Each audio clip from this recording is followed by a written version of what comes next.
Hello guys, welcome back to our channel.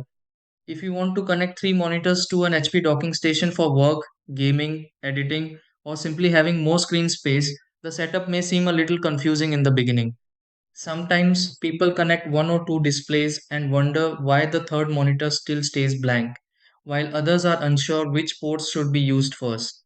Since docking stations and laptops can support displays differently depending on compatibility, getting everything connected in the right order can make the process feel much smoother.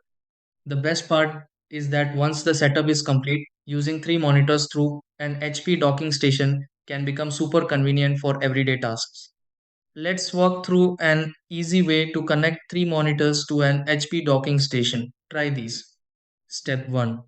Check the ports available on the HP docking station and confirm it supports multiple monitor connections. Step 2. Connect the first monitor to the HP docking station using the correct display cable. Step 3. Attach the second and third monitors to the HP docking station through the remaining display ports. Step 4. Connect the HP docking station to the laptop and give the system a moment to recognize displays. Step 5. Open display settings linked to the HP docking station and arrange the monitors in the preferred order. Step 6. Test all screens connected through the HP docking station and confirm each monitor displays correctly.